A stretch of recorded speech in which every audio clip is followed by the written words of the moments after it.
This is Phil, and I'm here to tell you all about the Capes Lunatics Patreon. Get early access to all of our interviews, including the monthly Chichester chats with writer and comic book legend DG Chichester, new episodes of classic Capes and Lunatics shows, including The Quantum Zone, This, That, or the Third, and many, many more specials, all completely uncensored. Access starts for $3 a month, full video when you pledge $5 a month. Check out the link in our show notes or go to patreon.com/CapesandLunatics. Hope to see you there.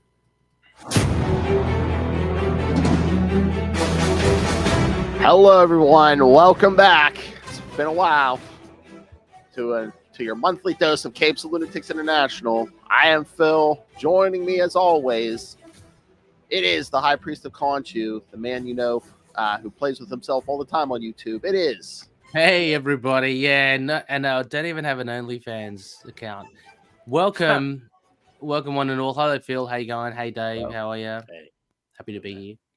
And no, that is not a male model down there. That is Dave Finn of the Signal of Doom. Hey, folks. My first question is directed to Phil.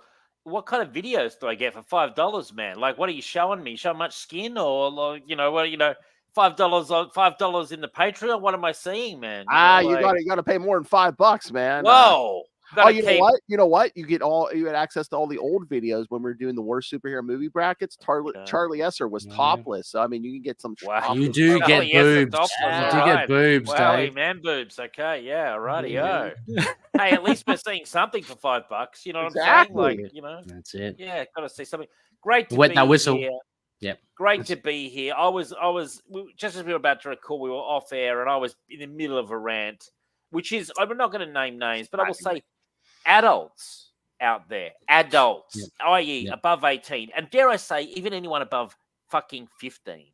If a fictional character dies in a comic book, stop your fucking tears when you're told. Stop reacting like it's someone shot your son. Please. Grow up a little bit. And grow up just a little tiny bit, because you have none of my respect if you're going to cry and weep and moan and, oh, no one told me, I didn't know this would be spoilers. Don't hop on the internet. Don't read the shitty fucking comment section. Do something with your lives. That's we got Dave on a good night. So no. It just puzzles me when I have adults who are responding like as if their whole existence hinges on some minor plot detail in the show or comic book. I mean, that's the new internet. I mean, people. I mean, they're sending writers death threats and stuff, which is like really. They did that before the internet. Remember that chat with Howard Mackey and Terry Kavanagh? They got letters in the post. Also, can I say, in my job, I've been threatened with death, and it hasn't fazed me at all. It's really an empty threat until the gun barrel's in your face.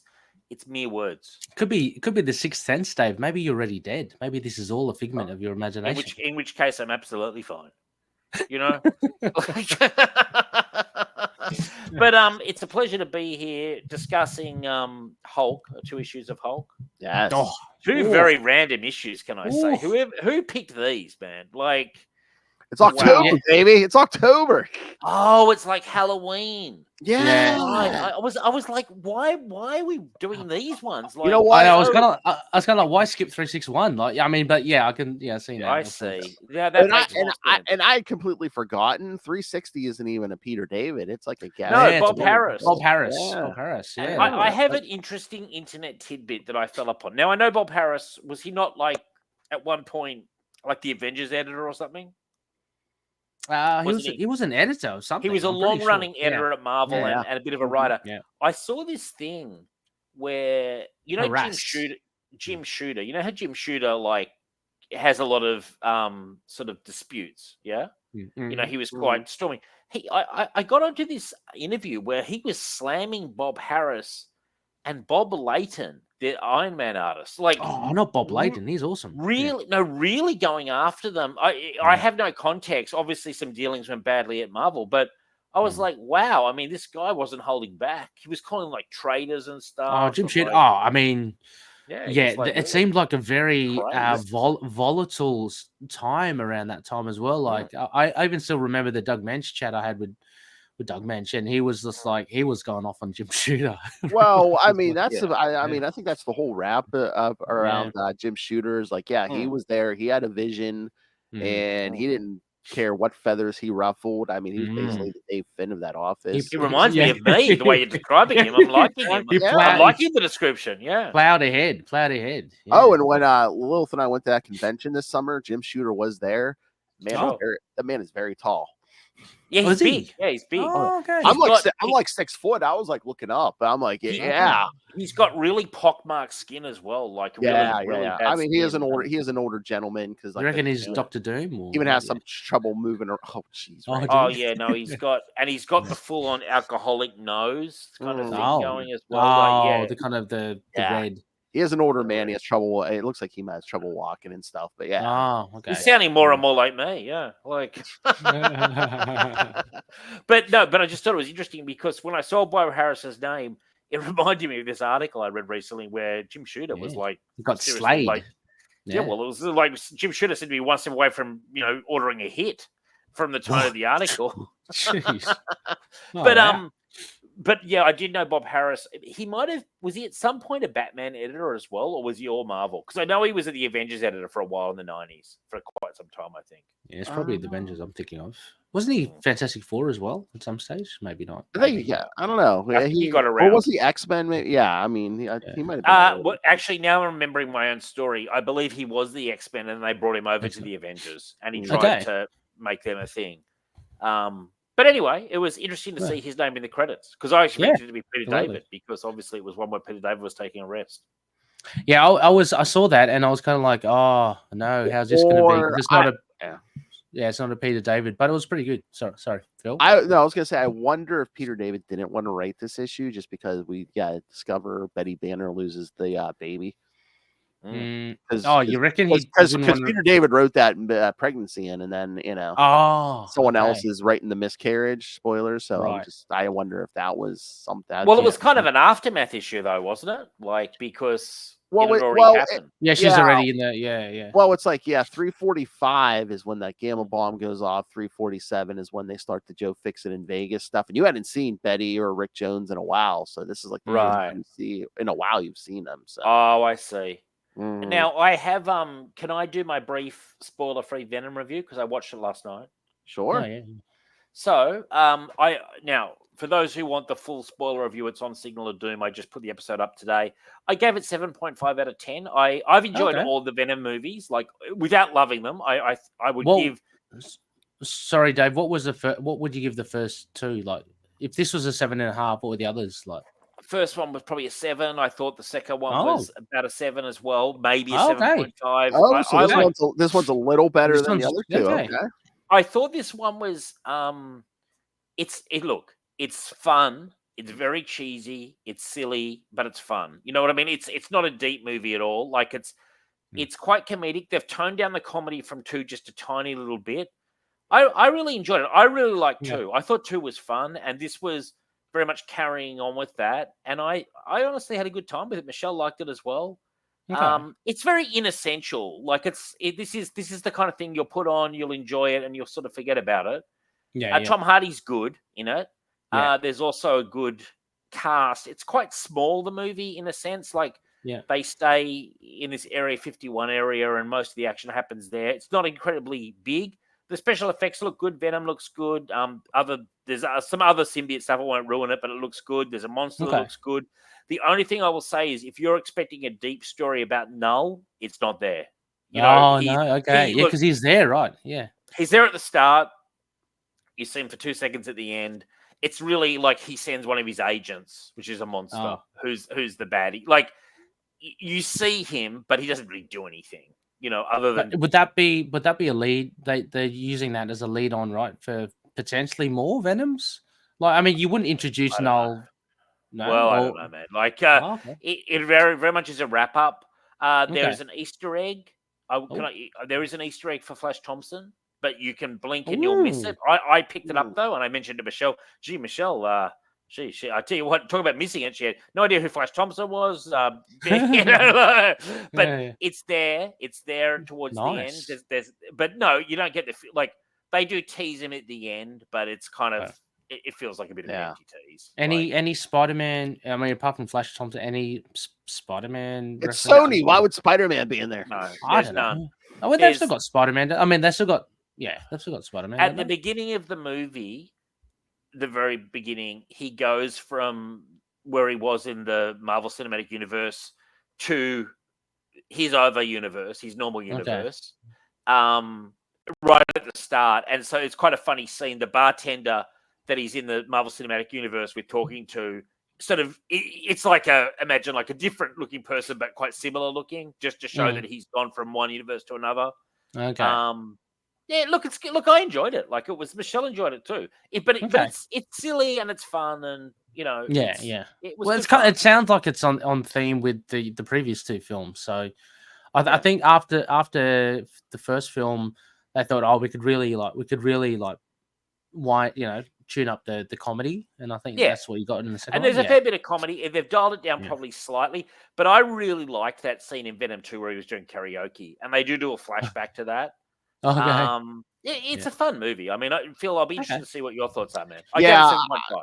I mean, it's Saturday morning here. Me and my son are going early tomorrow. Then tomorrow evening, Lilith and I are going to do our review. Capes Lunatics episode 343, kids. Yeah. Alrighty, and I'll hit you up on Facebook to hear what you think as well. But I enjoyed it. Yeah. It was nice. Tom Hardy's very good too. I like Tom Hardy. This would be close to unwatchable. There's actually a lot of Tom Hardy in this one. A little bit less Venom, but I must say, when Venom turns into Venom, he looks really good. You know? Yeah. I thought of that several times. Like, gee, he looks good. You can't complain about how Venom looks to me. I think he really looks and so the special effects, because I remember in the first one, when the little head of Venom kind of comes out of Tom, and I remember those ones. The CGI looks pretty dodgy. Like, is there any? The CGI is pretty good in this third one. But like, look, to my eyes, it was. I thought it looked really good. There's less of that head than normal. Coming out, like, it happens. There's a good sequence with the Asian lady from the shop. Oh, the shop, There's a little sequence with her. You really get the feeling like they're sort of wrapping it up and farewell. Tying up all the characters that. And just it's kind of like one last adventure. Yeah, what's it called? It's called The Last Dance, isn't it? Last Dance, yeah. But like, no, we've got not a bet. We've got a thing going on. See, will it make 500 million worldwide? Because the original made about 800. The second one made 509. I said I think the studio will be happy if this makes 500 to 600. And will it? I don't know. I don't know what the box office. We'll have to look at the box office after this weekend. I mean, because it could bomb. I mean, the word of mouth on it is poor, but the word of mouth has been poor on every single one of the Venom movies. So that I bet you it would still do better than Craven. I'm sure it'd be a lot better movie too. Like, it's a competently made movie, if you know what I mean. Yeah. Like, it's got the previous two movies to help prop it up as well. So it's obviously doing something right when they can make a trilogy. So exactly. So look, I'll be interested to see. I'll be interested to see what you guys think. And I also got, just to wrap up this Venom stuff, I got that Black Costume Alien Saga, whatever you call it. Yeah, I saw that. Yeah. I picked that up recently. Have you got that one, Phil? Oh yeah. Tom DeFalco, Ron Friends. Yeah. It's a good one, man, isn't it? Oh yeah. Like, I think that's a golden run of Spider-Man. Like, that whole era. I actually picked up. I didn't realize it. I picked up the Eric Larson Michelini. Nice. Yeah, that's a good one. Omnibus. But I've actually got the Venom, Spider-Man Venom omnibus. Then I've got the Eric Larson Michelini, and then I've got Mark Bagley Michelini. So it's the whole run of all of them together. And before the Venom one, I've got I've now got the Black Costume, and then before that I've got the Roger Stern. So it's actually a complete run if you look at it. Nice, yeah, it's good, it's fantastic. I'm pretty happy, and I didn't realize I had it all. And then when I was doing the math on it, I was like, oh, because I think it's a golden era of Spider-Man. Really, I really believe that. A lot of Spideys. I mean, I'm a pretty big fucking deal now. I'm a pretty big deal. I told this to Richard. We were talking about Legion, and I said, listen, pal. Legion Outpost is doing really big numbers. I'm a big deal in the Legion of Superheroes world right now. I'm a big fan, fucking deal. And he was like, Dave, you can barely name 10 of them. I go, yeah, true. But regardless, the show's big. Like I could pick Dreamgirl out of a lineup. That's for sure. I'm sure you could. I think I finally got some Dave Finn drops. I'm a big deal. Yeah, it's true. I'm surprised you haven't got any drops before. I know I've been lazy, but yeah, I think I got those. Anyway, that's kind of where I am, guys. I just thought I'd give you an nice insight into the way things are going pretty well. Yeah, good to see Ray away from the fucking what is it? He plays Marvel Snap or Champions. Plays with himself, yeah. Plays with himself, yeah. I mean, I would love to walk in and we see Ray. Oh, well, Ray's grabbing that deck. Wow. Playing cards with the devil, playing his Marvel Snap with the devil. Oh, yeah. Remember he was shaking his deck at the devil? Yeah. Yeah. I don't know, Ray. Like, are we going to see you in Vegas slapping the devil's face with my deck? Are we going to see you in Vegas one day playing this game, Ray? Like, for big money? I can do that whole thing, I can do all that. I can do all that. Ray, are we going to see you playing with your deck for money? Yeah. Only privately. Oh my! Only if you pay enough. Only if you keep on paying. Money to play. Was it the last episode that I see you were swapping with someone? Were you grabbing someone else's deck?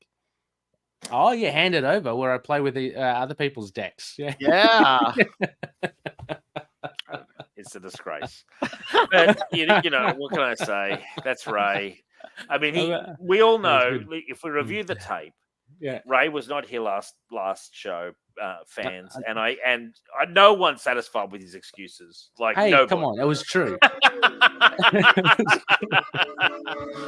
It was true. So, we've accepted it, but I feel you're here tonight, Ray. I've been dragged through the mud whilst I was away.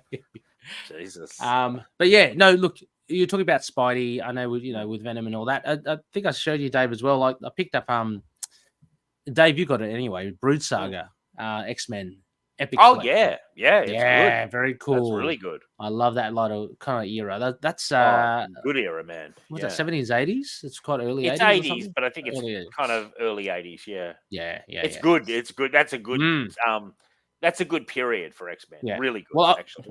I mean, I've got that but I'm reading still.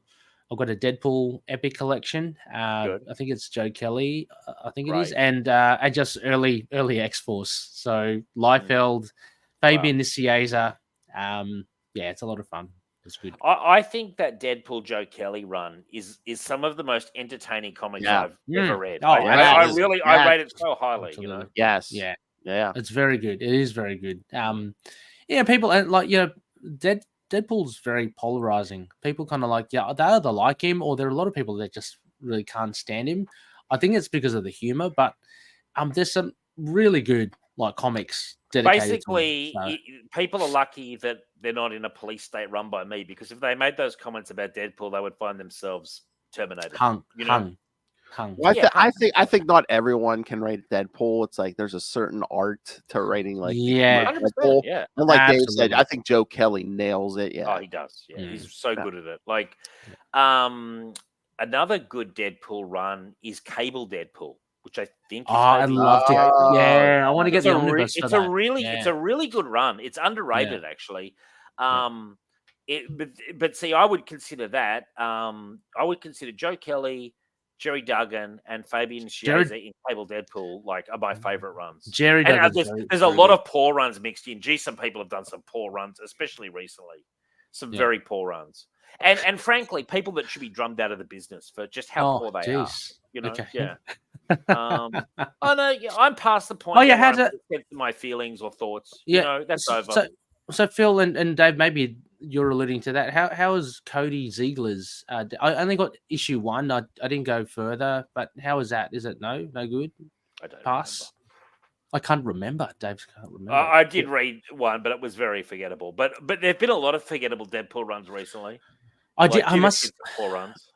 Phil, did you still collect that? Or yeah. I mean, it's all right. I mean, right now Deadpool's technically dead, and the daughter's running around. So I feel though, and it's only off that first issue though, but I feel though that he didn't really get the voice of Deadpool. Like he didn't sound like Deadpool. Yeah, I don't know your thoughts about that, Phil, but also, why is Deadpool dead, and why is the daughter running around? No one wants that.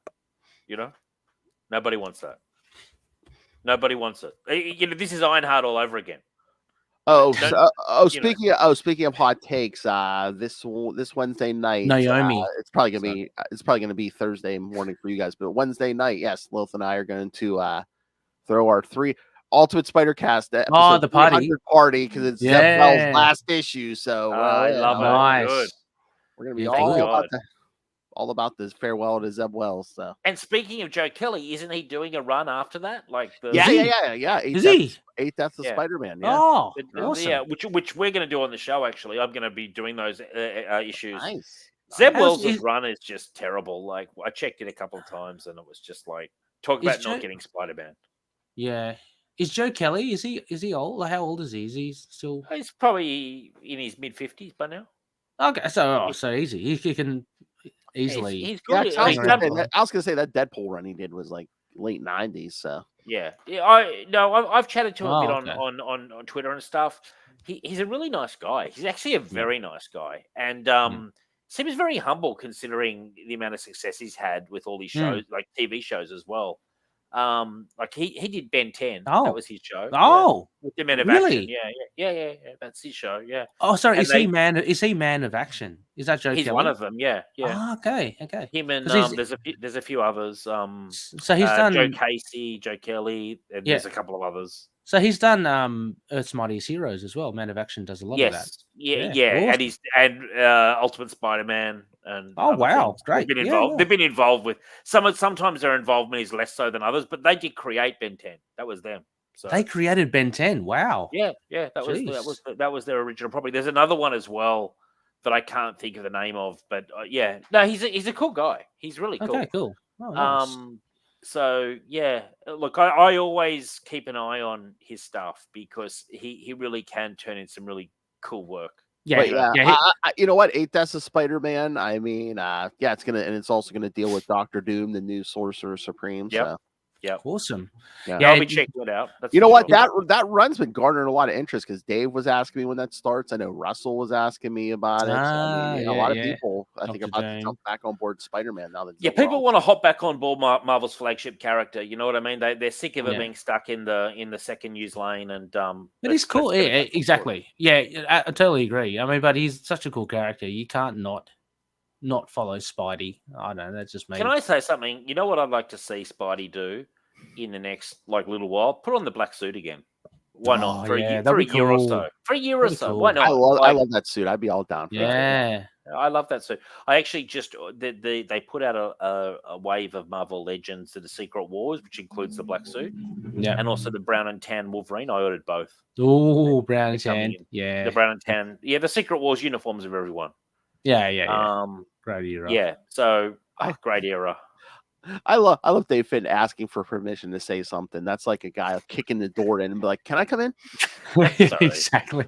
Apologies, Phil, but spraying the room with a machine gun. And just Dave, you're always welcome here, and I always know what you bring to the party. Okay.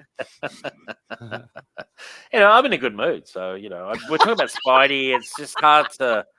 I've got these Spider-Man omnibuses recently, and it's just a great time to be alive. I know, man. Those are some great runs. I know. It's good. I'd love to get one of my regrets. I've had a few to quote Frank Sinatra. One of my regrets is when I first started Signal of Doom, I reached out to David Michelini a couple of times, and he said, "Sorry, mate, I've actually just given up doing podcasts." Yeah, you know what? Yeah, I know that's true because I tried the same and I got the same answer. So and to be fair to him, he is so nice and he's answered questions on Facebook, Messenger that I've read it on the show. Like it's not like the guy doesn't communicate. He's so nice, and I get the feeling maybe his hearing may have gone a little bit or something like that. Okay, There might be some reasons why doesn't want to get behind the mic. I only asked him once. You don't badger these people, but he has been lovely to deal with over the years. Like just a nice guy, They're nice. Yeah, Michelini's run. I mean, he was at the time. I guess he was overshadowed by.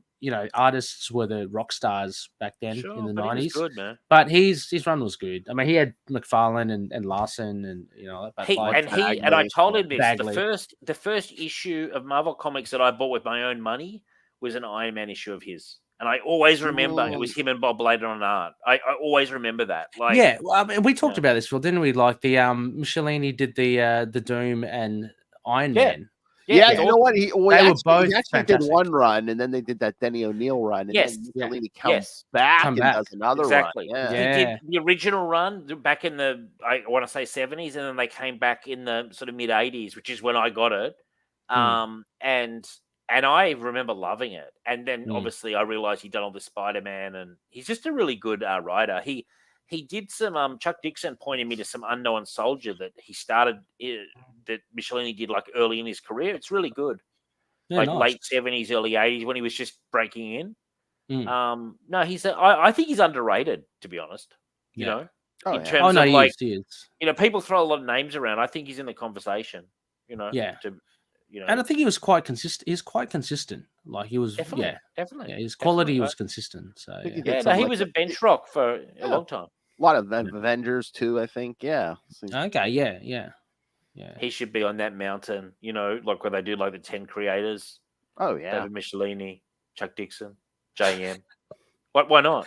CB Cebulski. Fuck CB Cebulski.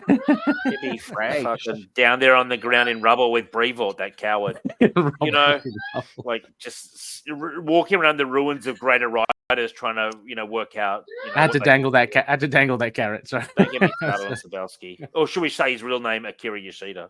You know. Well, how about Tom King then? Don't get me started. But that's the thing. Like, people. Now Ray's just naming his favorite Batman writers. Okay, but like, it's so funny to me that Tom King is for some reason held in high regard at DC, but yet you notice something. He writes minor characters in miniseries. Doesn't that say something to you? He's not on major. Big characters. It's like, hey, who wants to see the fucking Human Target in a miniseries? Oh, look who we've got, Tom King. Yeah, no one gives a shit. So, but it's like they had him on Batman, and they got him off that quickly when the tide turned.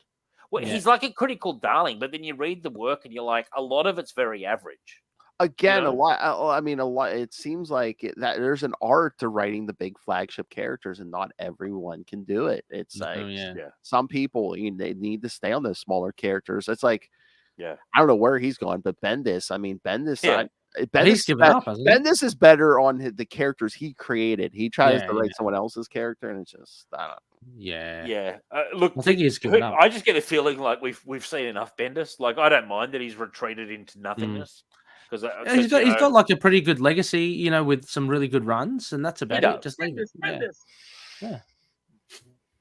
Yeah, I mean, he does. They're all in the past, but he's got it. But I mean, that's still. I mean, that's still, you know, something, isn't it? He's like also got some horrible runs, like his Legion of Superheroes run. He does.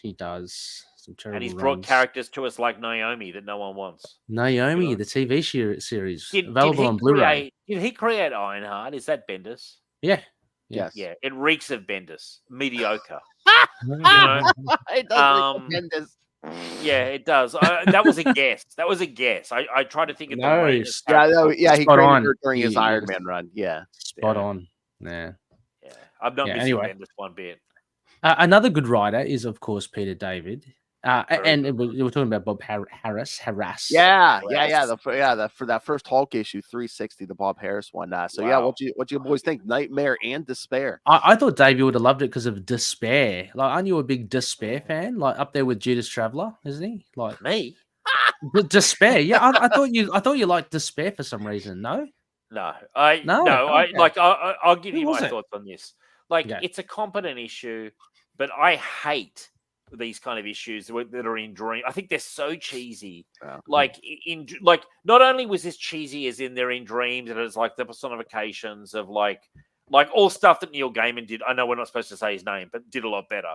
But like this is like they put them in dreams, and then they pretend like the baby's back, and then they meet up in the dream. It's just, I find it just eye-rollingly obvious.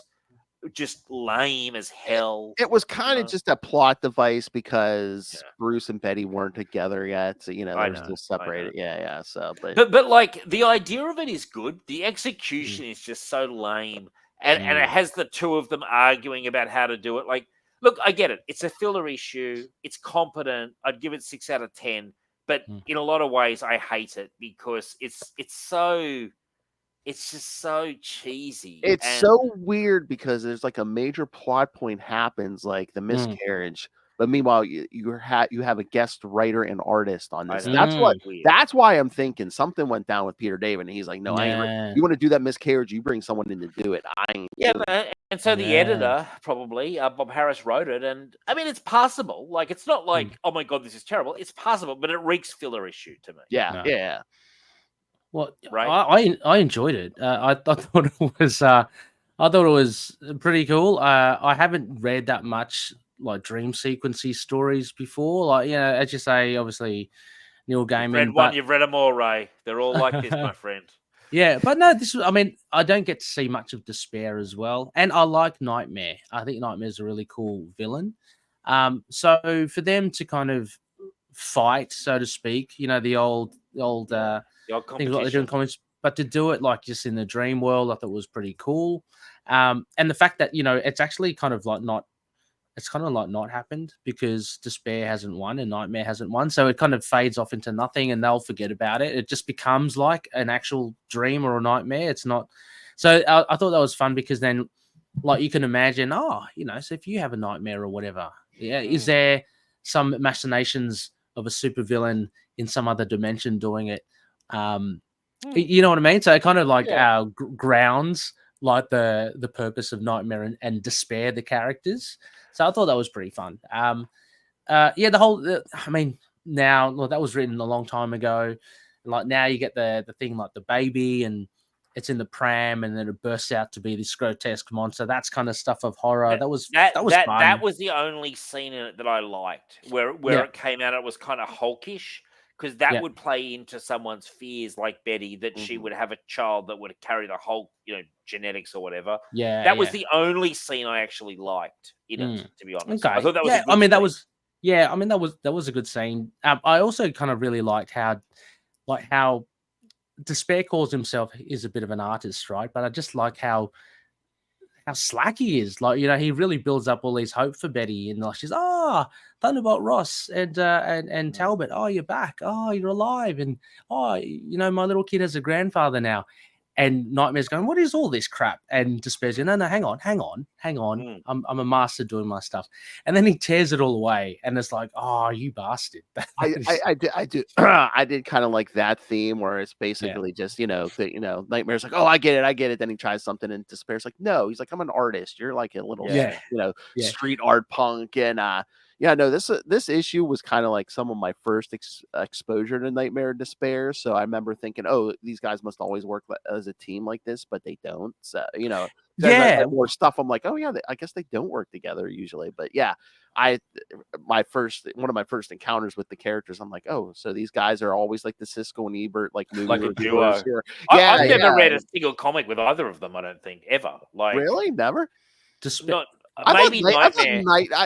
Despair's more of like a niche character almost, but I swear Nightmare's done. Nightmare's pretty big. Like Nightmare, I have seen this in Ghost Rider or something. Yeah. You know what? I bet you. In Ghost Rider, you would have at least an issue of JMD Mateus's Ghost Rider. But like honestly, guys, I find this kind of stuff honestly pretty lame, especially the Marvel way of doing it. I honestly feel like if you're going to do these, there's a word for it. It's not anthropomorphic, but like it's very similar to like Sandman. You've got despair in that, and you've got death, and you've got destruction. It's done so much better.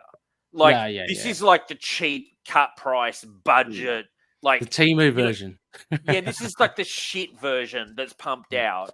And it's not done that, like it's done passably, like 6 out of 10. They're lucky to get it. Yeah, but the thing is though, it's because in Sandman and all that, everything's built around that. well, this is just one issue, so like they can throw it away. And it's not, and it's a fill-in. I always feel like you got to grade on a curve. Like again, I swear there had to been some mission statement from some editor or something to get rid of that baby, but otherwise it was a fill. Like like we said, it's a fill-in. It's a guest writer, guest artist, where it's like. Besides the whole baby thing, I don't think guest writer. You can't really affect the ongoing narrative. I know. I'm just complaining because I've just seen it done so much better elsewhere, and it's always the same with Dream issues. Like it was so predictable. I also can I just say I'm going to say something now that might shock all of you. Like there's a real tendency in comic books and also genre TV shows. Where they use the love of the characters to sort of like bind them together and save them, and it's really which is the power. It's literally like hey, close your eyes and like clap and like Tinkerbell to rest. Like it's really fucking childish. I really hate it. Like with a passion, I hate it. Like, and you see it in comic books when they've run out of ideas. It's like if you start a story with the guy being amnesic. It's what you do when you don't have a story. Okay, it's like I don't have a story, but this will get me started. Every writer's done it at some point. To me, this is the power of love. Is the same thing. I hate it. But I know what you're making. Yeah, but you also need kind of like a trope or something like that for a story like this, Dave, because it's like they are in a nightmare realm. Hulk can't just punch his way out of this. Oh yeah, and what's more appropriate as well when you have like as you say, the embodiment of despair and like horror. And I think despair says that love's the only thing that can foil me or something like that. It's one of the things. What's the opposite of despair? Exactly. Well, it's not love. That's the opposite of despair. Isn't love? Like like it's what would you say? Hope is the opposite of probably. Despair. Exactly. Like this is the thing. Like when you get down to like, just close your eyes and believe in the power of love. That's where my eyes roll out of my fucking skull. Because we have lost any meaning of a story now. It would be interesting though, because like if it wasn't that, it's pretty hard to get out of that realm. Then, right? I can't think of any other way. I felt like I was trapped in a nightmare reading it, frankly. But I was very interested. But more so than for me, and I knew what my thoughts would be. And I feel I'm being generous. Give me 6. I'd be interested in hearing your guys' scores because you liked it more than me. Ray,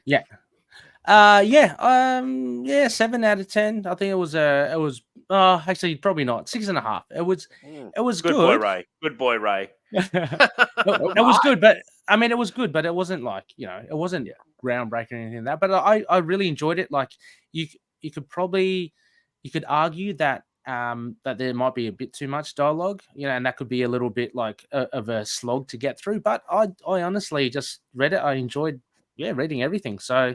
Sure. So 6.5. Yeah. How about you, Phil? I mean, I'll give it a 7. I don't know if there's a lot of nostalgia there, but and again, like I said, I guess I kind of give it a little bit of a pass just because it is a fill-in artist or fill-in. That is true. Theme. That is a good point, Phil. That's a good point. If anything, as well, and this is something that I think Peter David's kind of instilled through more than Bob Harris, but he picks it up in this issue, and we see it in 362. Is I love this kind of interplay now, like this more direct interplay between Bruce Banner and the Hulk, that the mind. It's not, how it's not just, I'm Bruce and I've been in a dream and I can't remember what the Hulk did.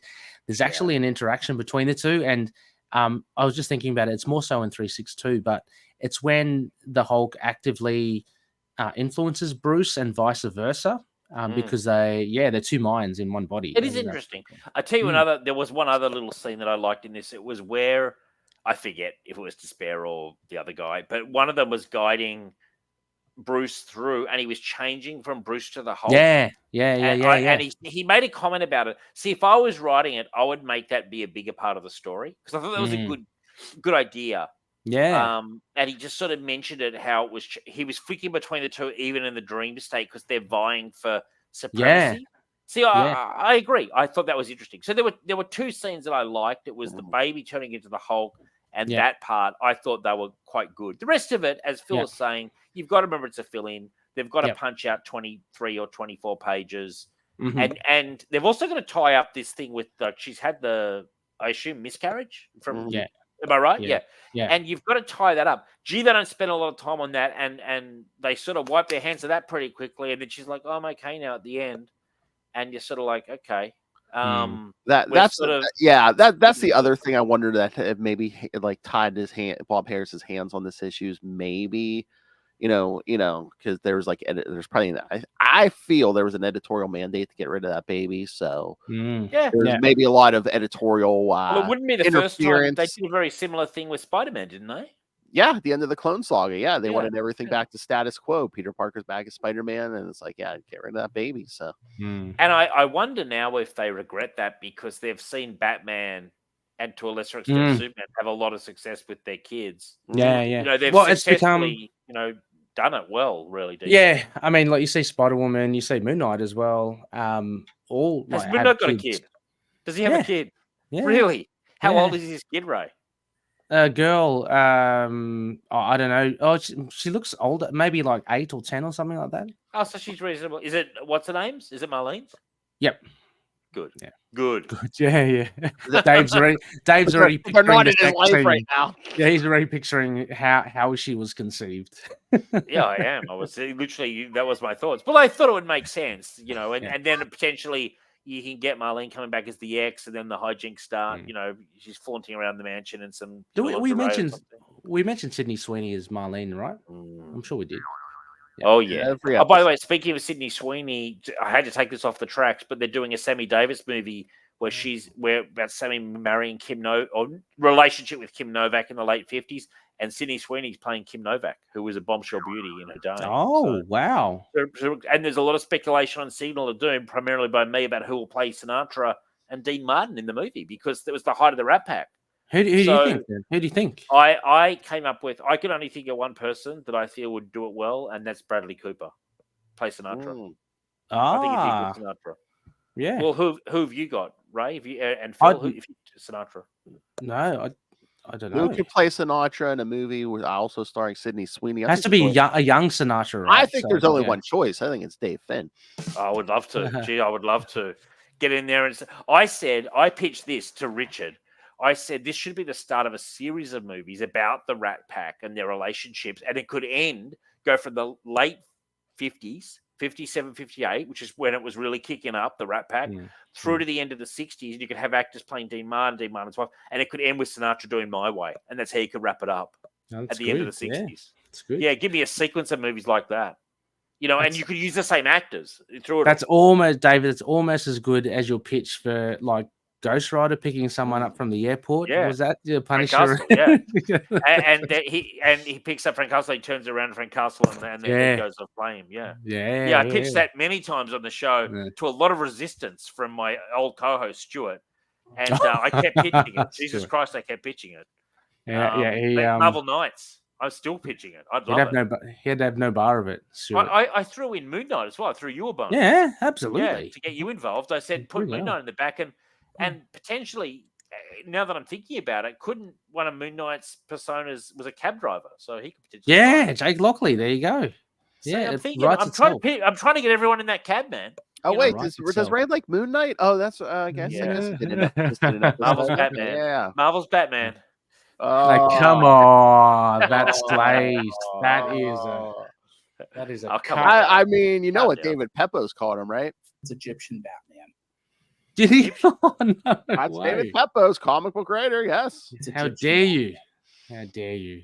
Anyway, I'm just impressed that Moon Knight's had a kid. I wasn't aware of that. Yeah. I tell you someone else who I would be. I was thinking. How do you say her name? Tigra. Yeah, because doesn't he knock boots with her a fair bit? He's kind of with her right now, right? She's got a and she's got a kid though as well. Yeah, she has a kid. Seriously, I wish they'd do an R-rated Moon Knight comic and have a threesome with Tiger, Marlene, and whatever his name is, Moon Knight. Yeah, that would be awesome. That would be awesome. That wouldn't be a threesome. That would be like a quintessome. Like there's three personalities. All the personalities. Yeah, it could get real crazy. It could get really nuts. And that's what I would like to see. Yeah, they got a kid together. Put the tongue back in, Dave. Yeah, he has a kid with Marlene, man. He gave her the full moon. Yeah. The full moon. Yeah. Well, a lot's happening in Moon Knight, it seems. Oh, Geez, I just reviewed and discussed Fist of Khonshu. It was bloody Oh, awesome. Fist of Khonshu #1. Yeah, so good. Yeah, it's back to street level, Dave. It's back to good.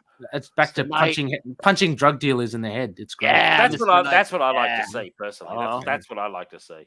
Punches is your boy writing head, that? Is your boy Jed McKay writing that? Right? Yeah, Jed McKay. Although the artist Alessandro Capuccio's announced he's ending his run, which is really sad. But artists have to do their thing, obviously. Yeah. Sure. But but he did great stuff for Moon Knight. That was good. Yeah. So, no. Yeah. Now, turning to this other issue, I felt that 362 was much improved. I actually really Peter David. Yeah. Yeah, I really I must say, I don't think I've read this issue before, or if I have, it was a long time ago. But more so than just the Werewolf by Night, I really like the interplay stuff with what's her name? Is it Marlowe? Marlowe. Yeah. And how it ended with this line where he says, "But not me. I don't need anything or anyone." Is that what you really believe, Joe? And he says, "I have to," and she hugs him goodbye, and then he leaves. Yeah. Like, I actually felt this was actually a really good issue of Hulk. I mean, especially when it touches with Marlowe, and it touches that sort of stuff. Is like Peter David is great, as good as he is with action and comedy and stuff. He really does kind of get they had this whole thing because he was also Joe Fixit was actually angry at her because she broke up with him, and there's that bit where he's thinking, I could just sit here and just watch that werewolf just rip it to bits. Apart, yeah. But he's a hero, so he I couldn't just sit and watch that happen.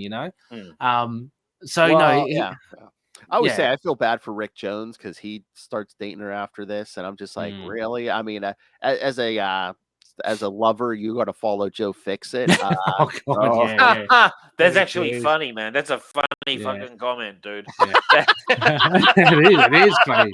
I didn't really think of that. That's actually hilarious. But also as well, I love that again. I love the pop culture references. Peter David with the coyote and the Roadrunner. There's that little bit where the werewolf's chasing it because he does this throughout all his comments. Most of his comments, and the werewolf catches the coyote and eats him too, doesn't he? Yeah, and it's a pet of this guy. What's it? That's right, the old Indian guy. Yeah, George, whatever his name was, and he gets hammered too. That guy dies. No, well, he died. I mean, he's under the hood. He's under the hood. He's just under the hood, checking the engine or whatever. Yeah, the werewolf comes down on top of it. So I just love it. It's almost like Quentin Tarantino-esque, where it's kind of you get these random characters come in, and it's somehow all tied. Like he's a big fan. Like his pet coyote is the coyote we see. And that connects him to the werewolf, and then he meets up with, he bumps into Marlowe because she run a truck into a cactus. And then so I love how this collision of these random characters kind of come together. Well, it's a good way to tie it all together in one issue, so he gets through a lot of story as opposed to the drag it out stuff of today. I mean, but if you look at it, there's no reason apart from technique wise using that Indian guy. The only reason he's there is probably just to give Marlowe a lift, right? So Peter David had to think, okay, so what is this guy doing? And then so he builds this thing around the guy about him loving that coyote. And it was really good. Well, and again, she was on her way to meet up with Bruce, and that's kind of that delays her, and that kind of, that's why she doesn't get the Bruce, and because of the rabbit. Which I assumed was the same rabbit that the werewolf let go, right? Oh, probably. I thought that. Well, it seemed to be that way. When if you read it, it sort of flows on. Yeah. So all these little things all come together. I thought it was really good. I just want to also raise that point that I said earlier. It was in this issue with Bancroft, right? And this leads into Countdown. Was it Countdown? With the Madman? Phil Stearns. Yeah, that's Phil Stearns, Madman. But Bancroft is there working at Yucca Flats as a janitor.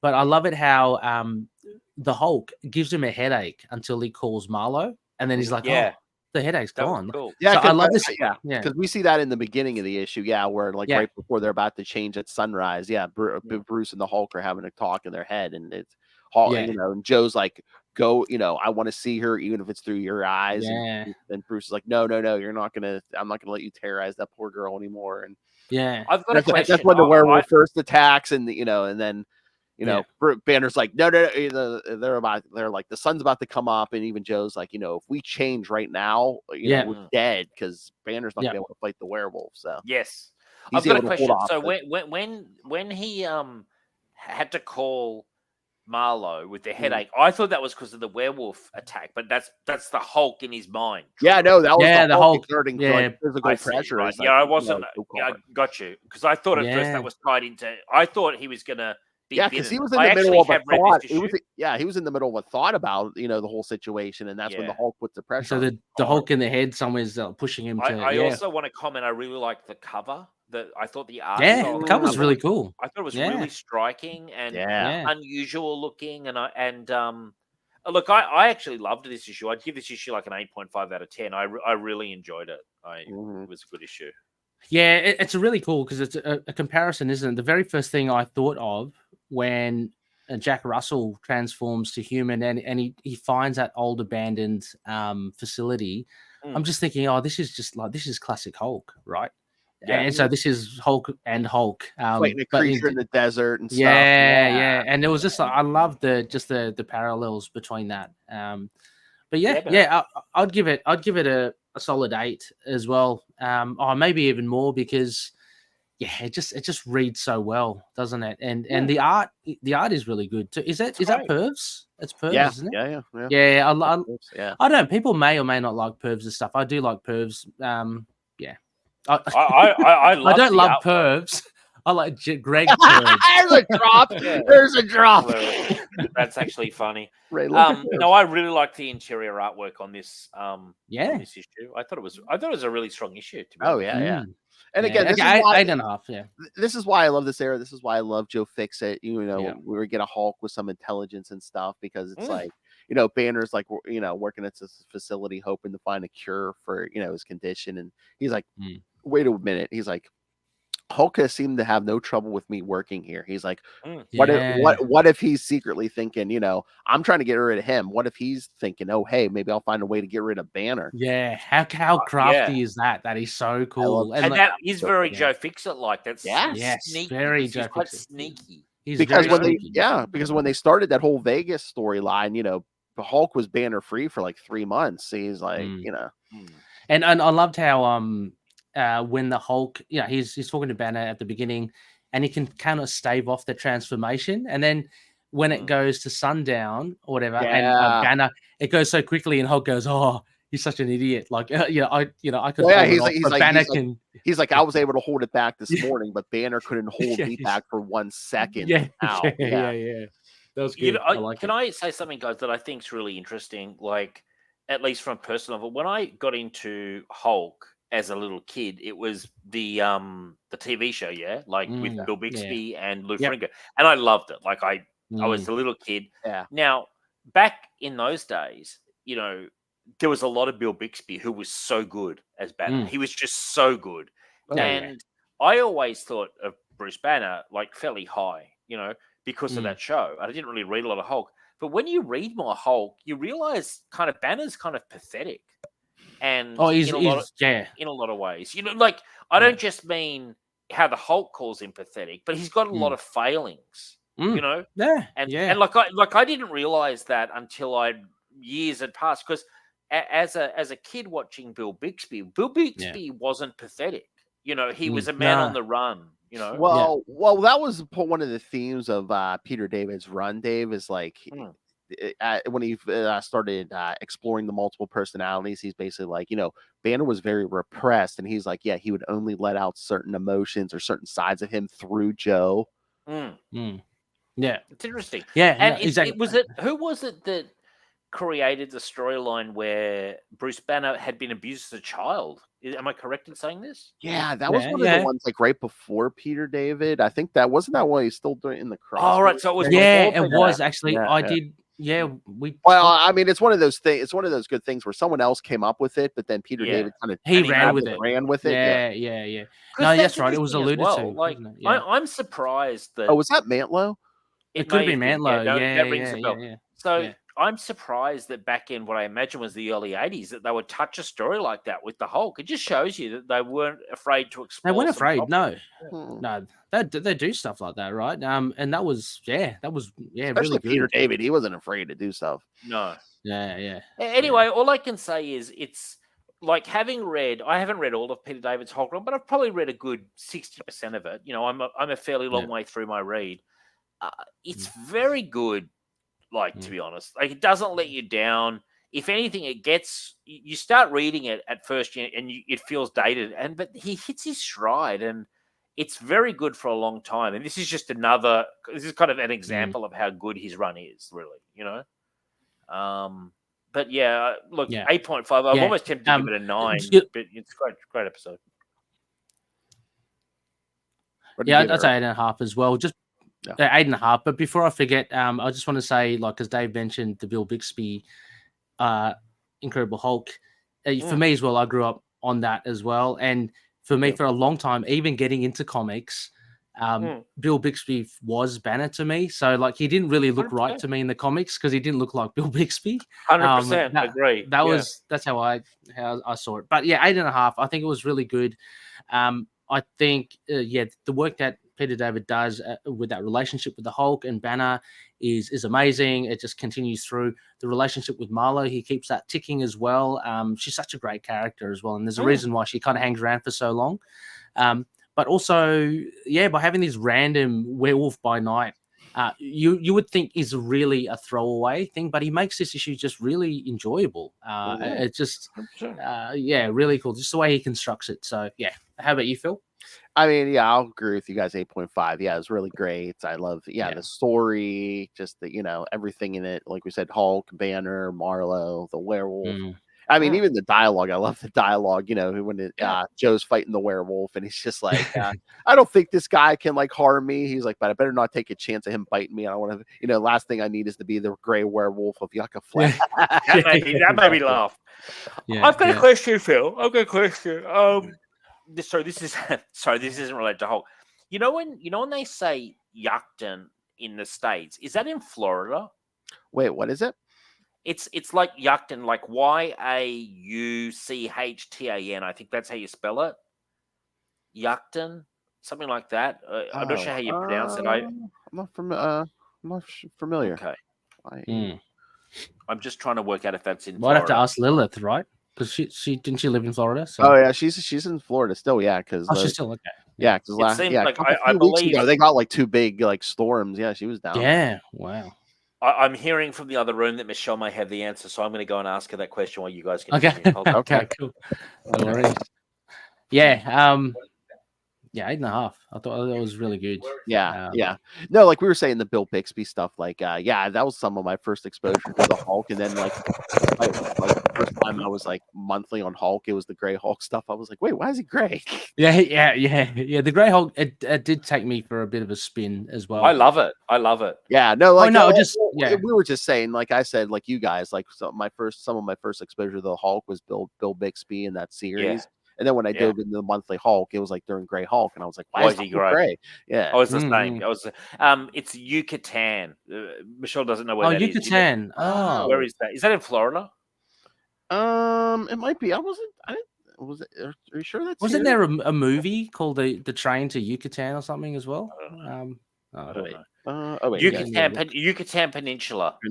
It's in southeast Mexico. Oh, the Gulf of Mexico. Yeah. Okay. So it's right, probably. Well, the reason I'm asking this question is because there's a funny reason I'm asking this question. So I've got Chuck Dixon on the show this week, and I was reading a Birds of Prey issue where he was saying in the Birds of Prey, one of the characters was saying the Vikings reached the Yucatan. Okay. So my question to Chuck is going to be: is that something he actually believes, or is it just something you put in the characters' names? And just trying to get some more details on that. So I was just trying to work out where it was. So it's further than Florida. It's right down in Mexico. Cool. Something like it. Yeah. Like it's the Gulf of Mexico, and so that's cool, man. How cool would it be the Vikings got all the way there? they made it to the States, so Yeah. Wow. What's to say they couldn't have got all the way down there? Exactly. I had another thing. So I just recently a few months ago, I picked up the Blu-rays of the Incredible Hulk show. I got a great deal on it. The complete seasons, right? The five seasons, of course, Ray. You're not talking to an amateur here, my friend. Okay. And I tell you what, some of the episodes are fantastic. Michelle saw one, and she said, "This is just so fucking lame." But I was wow, because it's dated, right? So, I said it's the divorce is in the works, kids. I just said no. I just said it's so good. You just don't know what you're missing. Yeah. Classic. But ironically, the issue or the episode that I was watching, Dave, that's the happens sometimes when you older superstars will marry these younger women, man. You know, that's true. That's true. They can't. They don't get it.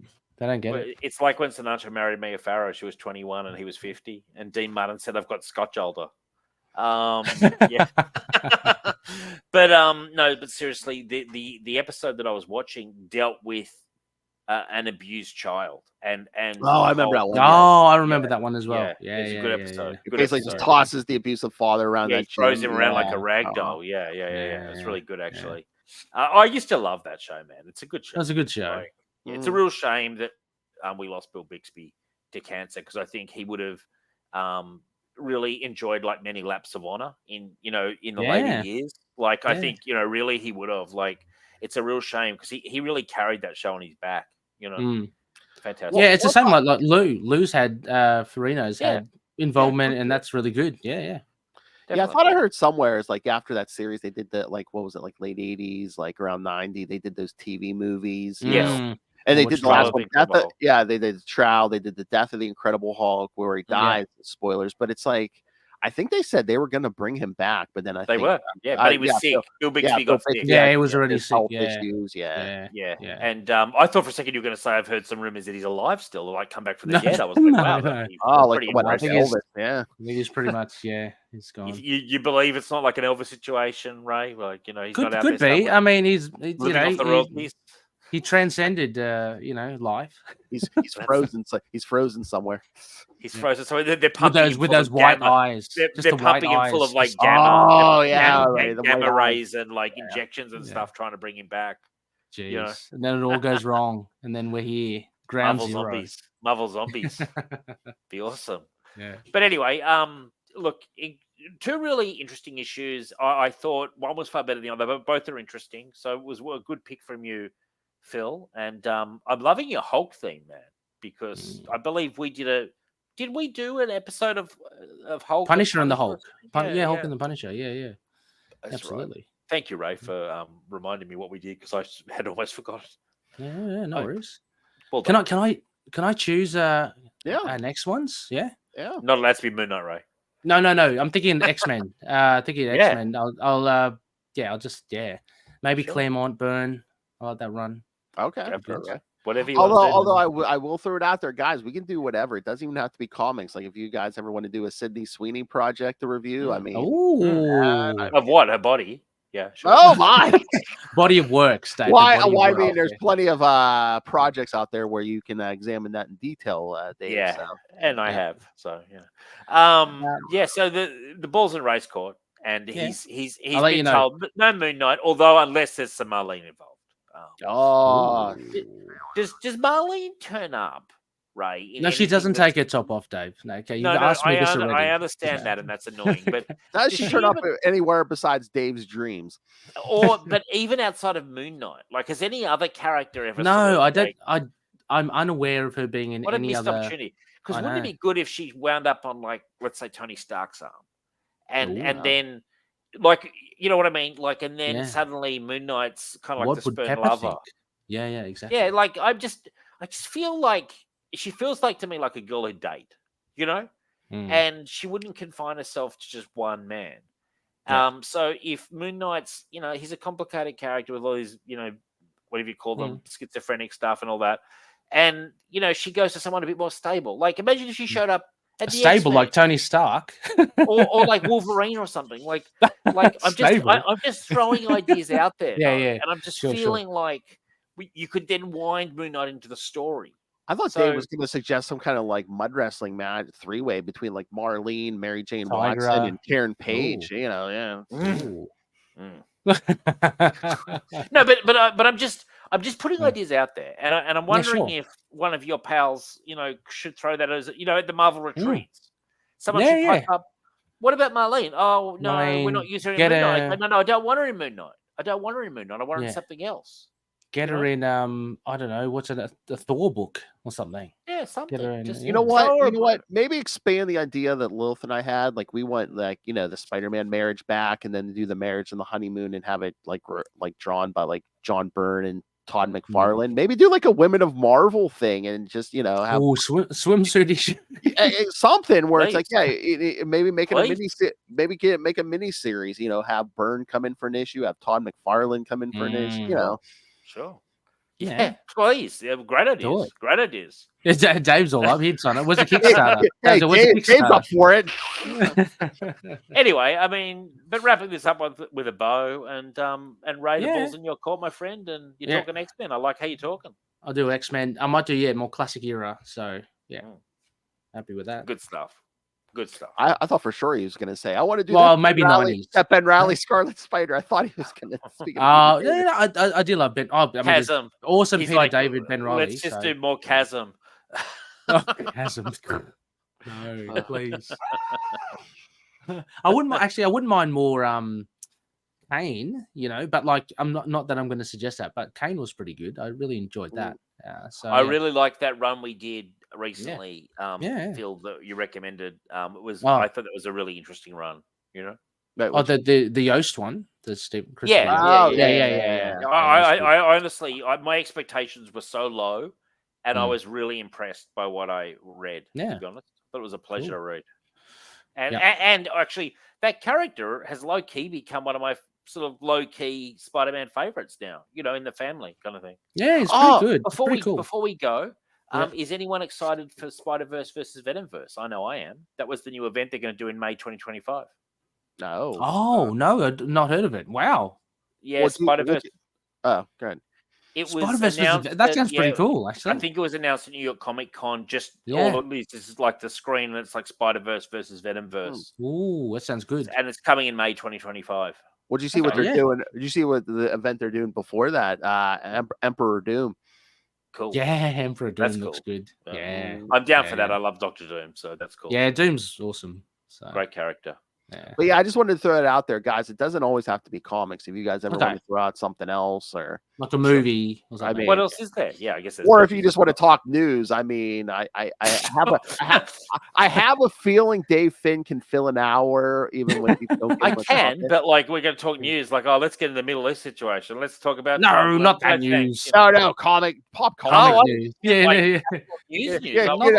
What boners has CB Sapolsky pulled this past month? Yeah, most of his line, I would suggest. Like, don't get me started on CB. He just annoys me. Akira Yoshida. No, I haven't been paying attention the last year. Akira Yoshida. I didn't know. Tom Brevoort. Is he like? Look, these people are beneath my contempt. Like, honestly, they are. Like, they're sitting high in their ivory towers, and they think nothing can affect them. And guess what? I'm here calling them out week after week. Yeah. Bring it. Yeah. I'd like to see you one day, Ray, just go psycho on them. Because I think you restrain yourself. Go psycho on what? Yeah, on one of them. Advance. Not on the creators, no, but yeah. Get me on the wrong side of a road rage. Whoa. No, not that bad. No, but yeah, everyone shouts when they're dearie me, right? They cut me off. Dearie me. I'd love to see it. Something like that. I'd love to see it. You know what? I'm also surprised Ray hasn't already picked hey, let's do this Spider-Man story with Tombstone in it. Oh, you're giving me ideas, Phil. I'm not set in stone with X-Men, Okay. So you could do some James the Tombstone origin, the from a Spectacular Spider-Man. Do it, Ray. I'd love to see it, man. Salvage them. Cool, man. Do it, dude. Yeah, it's up to you, Ray. We'll say in your court, like two issues max, right? I'll do that. Okay, 2 issues max. Yeah. Yeah, cool. Come on. Dave Finn's a busy man. Come on, 2 issues. Come on. Yeah. Right. But I feel like we've covered a lot of problems tonight. We've solved a lot of issues. We have. The world can rest easy for another month. Can rest easy. Although I always do advise sleep with a gun under your pillow. because you never know. I was sleep with the gun in your mouth. Just in case. There was one time on Signal, we mentioned some creator, and we were like, we wonder what he's doing now. And I said, hopefully he's not sitting at home with a gun in his mouth. Waiting for the fucking phone to ring. And I was it got super dark. It was meant to be like, you should reach out to this guy, but I started hypothesizing about what he was doing. Sitting at home with a gun in his mouth. See, I hear the name Signal of Doom, and I just expect rainbows and puppies. I know, exactly. I know. Yeah. Bit of false advertising. Very innocent. Very innocent. Yeah. All right. So yes, kids, who knows what we're gonna do next time? Ray's gonna let us know. So But no, send us your thoughts. What do you think of these Peter David episode issues? What do you think of anything we discussed here? Again, Dave Finn gave you a lot of topics to chew on. So yeah, send us your thoughts. Yeah, please. Email us CapesandLunatics@gmail.com or call the voicemail 614-382-2737. That's 614-38-CAPES. And remember, you can find all things Capes Lunatics episodes, social media, merchandise. There's brand new Capes and Lunatics merch, the classic Capes and Lunatics merch. And of course, scarier than any werewolf or nightmare and despair. You should better ran the money on us, or Lilith Hellfire is going to come to your house and give you nightmares. Rain the money on us through the Cash App link. Make it rain. Make it rain. That's right. And of course, the Patreon, where Lilith and I give you something different every month, exclusive, completely uncensored. And Dave Finn, if you do subscribe to the Patreon, you can suggest topics for us to discuss. So if there's something you want to hear Lilith Hellfire discuss, yes, pony up the money and she'll talk about it. I like Lilith's style. She's a straight shooter. She's good. We need the money. Gimme. There you go. Love it. Love the energy. So subscribe to the Patreon at patreon.com/CapesandLunatics and find everything at tubespace.io/Capes and Lunatics Podcast Network. It's tubespace.io/Capes and Lunatics Podcast Network. How about this energy? Our whole family can suck it. Ooh. All right. Ray, the High Priest of Khonshu, master of playing with himself on YouTube. Where can people find all your stuff, Ray? Sure. Just look for @Ray Pod, REY Pod. And I'm on many social media platforms. Otherwise, head on to YouTube and check out Ray Plays Games. Awesome. Those are the handles. And do Moon Knight. I have been in touch with Saren from To Know Her Is to Fear Her. Unfortunately, we are taking a hiatus, but we'll be back hopefully soon. We're still ticking over at Predator and Prey, a Yautja podcast. That's still going. Loving that. The Predator versus Black Panther series has been good. Been enjoying that, and we go through the classics as well. But Ray Pod, REY Pod. Ray recording from his car. Every time I swear I tune in live to Predator and Prey. Recording from his Predator versus Black Panther. I hope he annihilates Black Panther. And it's good. It's good. It's good. Yeah. It's a mismatch. And the fans want to know, and I have talked to some of your co-hosts, Justin and Russell, and they assure me the Batman versus Predator team ups, they are not holding up the production of those episodes, Ray. Okay. Well, maybe we'll have to get them started. It seems like seems like you get the stomach flu anytime anyone mentions Batman. Predator, okay? Oh yeah, that's a good point. Yeah. Well, I had shingles last time, didn't I? So that was shingles. What? Is that like an old person's thing? Come on. All right. The hard master and the soft master. Oh my! Oh my! God. Couple of balls down the gob. All right. Dave Finn, tell us all about Signal of Doom and what an important person you are in the pop culture landscape. Yeah, look, I am a big deal when it comes to Legion fans right now. They're really hitting me up left, right, and center. But Signal of Doom weekly podcast comes out, comic book and movies, me and Rich, week after week. We recorded our 375th episode. Awesome! Yesterday. Wow, congrats! And that's on. Thanks, Ray. And that's on line now. But we're there. We're on Facebook. We're on X. Signal of Doom. Check us out. And we've got Patreon. All sorts of things you can do to support the show. But thank you, Phil, for having me on. And Ray, as always, a pleasure, my friend. Always a pleasure. Thank you, Dave. Always bringing or Sunshine. it takes. Yeah. Oh yes. And Hey, again, you got to make it worth the listener's while. I always say, there's no point just coming out and just playing a straight bat and just playing defense. You got to play offense. No. You know? And Dave, congratulations on 375 episodes. I remember Thanks, when Ray used to have that kind of drive. Yeah, right. But Hey, Ray, we're up to 355, so that's pretty good. you're doing fine. Ray actually started very shortly after me. Very shortly. I was 20 episodes behind you, literally 20. Whatever. Yeah, but Yeah. but in terms of timeline, it wasn't long at all. You know, Mhm. and I recall it because and we've always maintained a good correspondence from the very beginning. Actually, in fact, Absolutely. So there's your headline, kids. Ray always 2 steps behind Dave Finn. No. Ray has multiple shows. I know. Spider-Woman, you know. No. I know, he kind of seems to be focusing on the playing with himself on YouTube. He loves that his stuff. energy Yeah, these days. I mean, that's if he's got a crippling addiction to these Marvel cards. That's true. I am. Oh yeah, the Marvel Snap. Yeah, I know. Yeah, Champions. Come on. Marvel Champions. You know, but I'm convinced he's playing with the devil. Like that's the only explanation I have. He's shaking his deck at the devil every episode. Yeah, he's shaking the deck, turkey slapping. And people criticize me, and meanwhile Ray's here just working blue. You know, I know, slapping that deck right on the table. Like, let's go. Yeah, like, he's just. You've always got to watch the quiet ones. That's it. All right, kids. Thank you for joining us. Again, next time will be a Ray pick, so get ready. Can't wait. Threesome, hopefully. No. Tigra? Nothing? Nah, Juggernaut. I'm thinking Juggernaut. Oh, fair enough. Juggernaut. All right. Some Juggernaut action.